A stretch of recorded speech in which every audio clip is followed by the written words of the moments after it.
it would not be an overstatement to describe Mr. R.R. Nair, popularly known as RR, as the doyen of human resource development. An alumnus of Kerala University, IIT Kharagpur, Stanford, Michigan, and Tavistock School of Human Relationship. He has seen it all, done it all, eventually being the HR director of Unilever group of companies and beyond. RR is extremely impactful with his profound wisdom, deep humility, and gentle humor.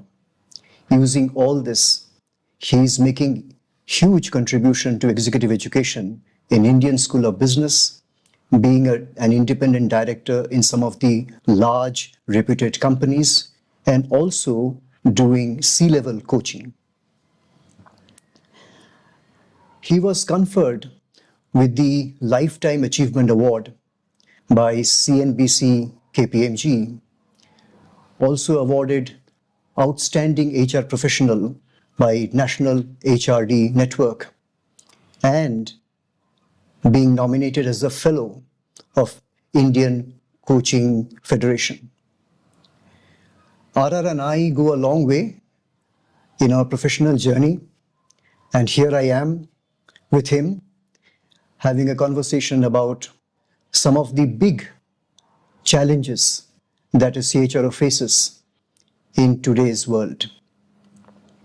I'm sure you will benefit tremendously from RR's insights. All right, RR. So thank you for being here. Humbled. Thank you. Thank you so much, Anirudh. Lovely to be connecting Same with here. you. Yeah. So, RR, we have been seeing that the global pandemic happened about now 4 years have gone by. There have been some indelible changes which have taken place. Do you see anything which is a learning for us in terms of employee engagement? The business landscape is dramatically changing. And if you were to look at the job market dynamics, that's also changing Right. phenomenally. Considerations like remuneration, it will not go away, continues to be an important factor. Right. But what are some of the significant changes that I notice, and in conversations with business leaders, CHROs that I'm picking up? One, of course, is that there is a deep and compassionate feeling for the holistic well-being of employees. I'm not saying that this wasn't there before, but I think that holistic well-being of employees have now come into the center of the plate, not in the periphery. And therefore, organizational expectations also are changing to make sure that the employees feel that they are living and contributing in a non-toxic environment.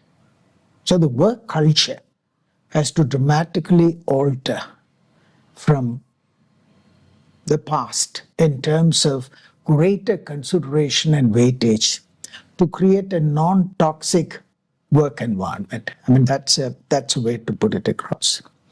And in doing so, career advancement and career development are all very important. But I find there is a shift in terms of emphasis on professional growth and development. So career advancement, career development, longer engagement, all of that are very important, but learning agility, the appetite to learn and remain relevant. And you know better than me about the importance of AI and ML and the role digitization is actually playing. So when you really look at a lot of this, it's all about culture and the big shift that is expected. And it is already happening at this point of time. Let me also just bring up a couple of more important aspects of employee expectations which seem to be emerging, which is all about people asking and searching for meaningful purpose in their life, and how the organizational values and purpose are also aligned in some ways with their own personal purpose and expectations. If there is a greater alignment, there is a possibility that engagement is likely to be. And therefore, even, for example, in the good old pandemic days, we can really look back. Many senior people mentioned to me that for the first time, I realized the power of my skip level, because I don't get to actually connect with them. Now that virtually, I'm connecting with 200 and 300 and 500. And when I listen to their inner voice, it's all about purpose and meaning. And therefore, I'm also becoming sensitive. A senior member of a leadership team was explaining to me that are we creating that condition for people to see the alignment between their personal purpose and organizational purpose. So I think a lot of emphasis seems to be becoming visible in terms of communicating the organizational purpose and what are some of the core values that it stands for, and how does these values gets into play in your day-to-day work and behavior. How do we conduct ourselves as a member of a team and as a team? A lot of these seem to have got into a big focus. So to sum up, the ability to connect with the employees' aspirations and changing aspirations, and try and see how organizations can respond as much as possible to meet their aspirations and expectations in an empathetic, in a non-toxic way, creating that culture of really learning from the experiences and fulfilling their own learning agility appears to be an important change I noticed post-pandemic. Does this make sense? Absolutely. I think that absolute tangible shift Yeah. which has to be made Yeah. to address the new awakening amongst employees in terms of their life priorities and priorities at work. Absolutely. Very well said. Okay, RR, that was very insightful. Now, if we look beyond the lessons that we learned from the pandemic, are there some universal critical factors which need to be considered to bump up employee engagement? In the course of my conversations with younger workforce in different sectors, I found a framework which is very helpful. Okay. Based on what I have assessed, people are looking for three things when they decide to join an organization. One is undoubtedly money, the financial motivation. Second one is learning, opportunity for you to learn, unlearn, relearn, climate where you can err, but what is it that you can learn out of your mistakes and things like that. And the third one is all about Dil Ka Rishta, the emotional connect with your manager. So from this perspective, one very good question to ask is, what is it that you expected when you decided to join the organization? And at this point of time, after having spent 6 months, 1 year, to what extent these three dimensions in this triangle are getting fulfilled? And use a very simple, 1 to 10. And then ask people to rate what was their expectation before and after. And then look at the mean difference, and then you will discover where exactly. My experience shows that even with the moderate 50th, 60th percentile in terms of the benchmarking that you do for compensation and benefits, if your LV, which is learning value, is very high, and if your EV, which is all about your emotional value, which is the sort of Dil Ka Rishta, if it is strong, then the propensity for them to stay on in the organization is high. So this is somewhat different from normally we assume that people are actually Right. running from pillar to post Right. for more money. Right. So that is, I think I can respond to your question from two angles. One is from the role of a manager, and the other is from the role of the organization. Let me start with the role of manager. Few points. Whether the manager has got the capacity and the skill to create a psychologically safe environment for people to express their thoughts, their ideas, and also contribute in an innovative and improved manner suggestions. And I think you need to create that sort of a feeling that, look, this is a psychologically safe space for me to experiment with new ideas.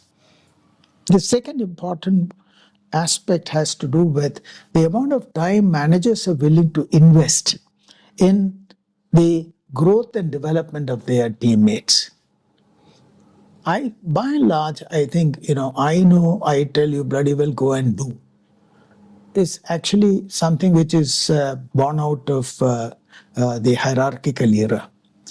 But through the democratization of the workforce, especially because you've got, Gen X and Gen Zs, it's so vital for us to become very sensitive to their need for expression of their thoughts, ideas, the consultative process, the conversational style of leading. I think that becomes very important, and that is to be borne in mind by managers. And in that process, can a manager raise himself or herself to that of being a coach, a playing coach? Absolutely. Yeah. Tendulkar, for example, all of us admire. But what if we find things, there are people who have observed him in action, that he does in the dressing room is that in the afternoon, someone is padding up for a very hostile session with the Australians. And then he goes across and really produces that magic touch in trying to help the person to become aware that don't be carried away by your limitations and how did you experience the last match, but go with the degree of optimism that you can win out there and work towards a 10 and then from 10 to 25 and then you climb to a century. So that is really all about coaching. Right. Utilizing every moment as an opportunity to energize, to help a person overcome some of the self-limiting thoughts and is able to actually contribute by breaking the boundaries and taking self-initiative. All of this requires a coaching style of leadership and not just a controlling style of leadership. This is probably last couple of things from a manager perspective. Are our managers equipped to pick up early warning signals of disengagement? You talk about engagement. Let me look at, are they having that ability to watch? Maybe they are aware of, but they need to be more observant. Someone who was extremely active in team meetings suddenly is keeping quiet. Or someone who was actually quite balanced, adult to adult, suddenly has become very overtly critical of everything. Or someone who could have actually made a contribution to an idea or an issue is suddenly sort of keeping quiet. There are many manifestations, both verbal and non-verbal. Ability to pick up early warning signal is another important aspect of ensuring that we don't disengage, but pick up and take corrective actions. Fairness and equity matters even more. I think, whether at the end of it, it is all about character. It's about whether people are trustworthy, managers are trustworthy. And therefore, on one hand, of course, the demands on the part of managers are also going up. So they need to be tough and demanding. But at the same time, they also need to be nice and empathetic. So the tough or nice versus tough and nice would be a better way of looking at it. From an organizational perspective, I think it is important to look at not just compensation and remuneration, but total rewards. I know of organizations who have started offering a learning wallet, and there are no questions asked as to how you spend that money. Right. But at the end of it, what benefits that you have derived, share it with your community. So create communities of practice for you to learn, to share, and to grow. And all these three are important dimensions. Are organizations paying attention to it? And second one is, how do you actually sort of create a culture, which in fact is something which promotes well-being? And something that I've already talked about it, so I won't really go into it. Employment engagement service, you name it, Anuradh, which is the company who is not doing it? But everyone, now there is a lot of advancement. You can slice and dice the data, and I can, as a section head, I can get the data. But what the hell I do with that data? The quality of implementation of what you pick up as factors of engagement and disengagement, appallingly poor. And I think we as human resource professionals have to ask some fundamental questions. Have we sold and effectively influenced our line managers to make use of it? Ultimately, who owns people? It's a line, it's not HR. We are enablers. Right. So from that perspective, I think we need to do much more than what we are doing, and are there consequences if people are not actually addressing some of the improvement areas as a result of an engagement survey. And at the end of it, I think all of this in fact boils down to the organizational leadership in terms of whether they are committed to promoting a high performing culture. Let me stop. Make sense? Or I've said more than what I'm going to say. Absolutely. I think what you I think hit on specifically is to have significant ownership from the organization as well as from the manager in terms of employee engagement, and not just leave it to the employees to do whatever they have to do. And the second point is to gather as much insight as possible from these kind of surveys and being able to implement and execute those things consistently over time, with sincerity, with authenticity, with a sense of purpose. Absolutely. Very well said. So, you spoke about the role of the organization, the role of the manager. Certainly, these two entities are extremely important for employee engagement. What do you think would be, in that case, the role of an employee himself or herself? Wonderful question. I think that we should address, obviously. First and foremost is that a lot of us sometimes sit back and say, look, there is too many job hoppings that are happening. If you were to look at senior level profiles, you come across people who have actually shifted jobs about 7, 8, 10 times. Yep. We all know Rolling Stone don't gather the most. But the fact is that are people living with the consequences of their actions, consequences of their decisions if they are into middle management and senior management? And therefore, the first question from an employee perspective is that, does the person love his job? And if I don't love my job, are there things that I need to examine within myself? It's a famous moral rearmament song which says, when you point a finger at someone, there are 3 fingers pointing back at you. Yeah. So it's about self-discovery. It's about becoming more self-aware.